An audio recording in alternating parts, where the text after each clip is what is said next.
How could we, as Alaskans, no matter what racial background we came from, create a space that allows for our diversity, our strength, to really be something that shapes us moving into the future.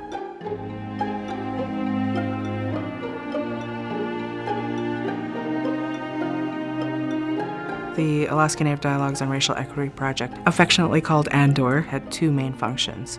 The first was to get people to actually talk about race, because we hadn't been in Alaska, at least not in a healthy way. And the second was to open people up to putting forward recommendations, solutions, or even having ideas about how to impact policy so that we could create an Alaska where racial equity was a shared value. We knew that we wanted to involve others in the project. So early on, we created what's called a visionary group. Our visionary group is made up of 12 really engaged, passionate members of our community. They are culture bearers, thought leaders, academic leaders, other folks who also just really care about the topic of race and racial equity in Alaska. We also have a host group. Within our host group, we have 16 young leaders, roughly between the ages of 20 to 40, from very diverse backgrounds. They were the ones who really had to bear the torch in having a really difficult conversation in a respectful way.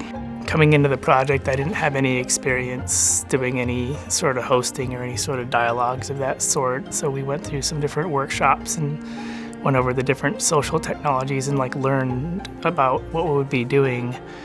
And of course, I'm not sure that any amount of that training could really prepare you for the kind of apprehension that went into doing it, especially when previous to this thing I'd never had any conversations about race that were productive or even particularly nice. One thing that I think is very unique about this project, very unique, is the elegance and gentleness of the leadership on all levels. And I think that that largely springs from the values and the dialogue and deliberation methodologies of traditional Alaska Native peoples. Those methodologies are so exquisite in terms of inclusivity, authenticity, helping human beings connect from the heart in addition to the mind, so we can find each other, really feel each other, and then want to have solutions that work.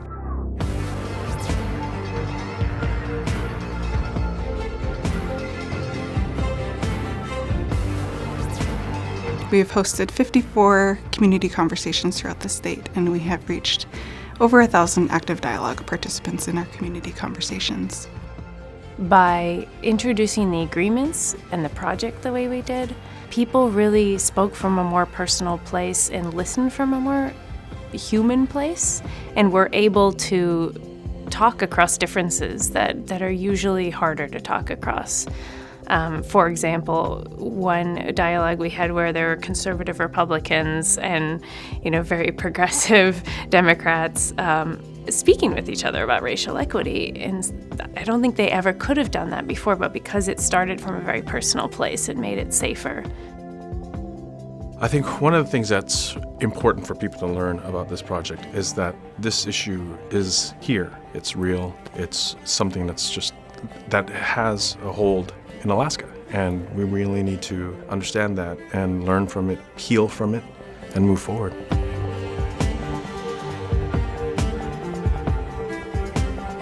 My understanding of race issues has been greatly enhanced because I feel like before I thought I understood what my position was, but I think that we all naturally have our own preconceptions and oftentimes misconceptions of people. And so by being part of this project allowed me the opportunity to look within rather than looking at other people and seeing where there's a problem.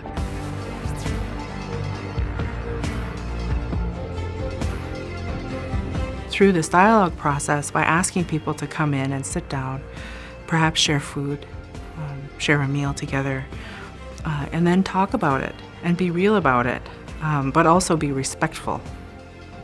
I think there are three important findings from the evaluation of the ANDORE project. Number one is the fact that the participants of the ANDORE project felt that race and racism is a problem in our state.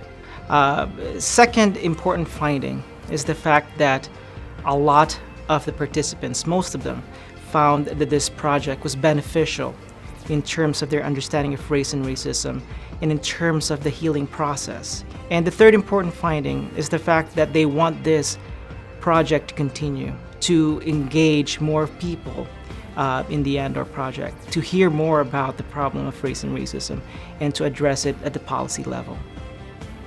If we all take this on in some ways, we're going to hit almost everybody in the state, and it really will have the possibility of truly changing this state for the better.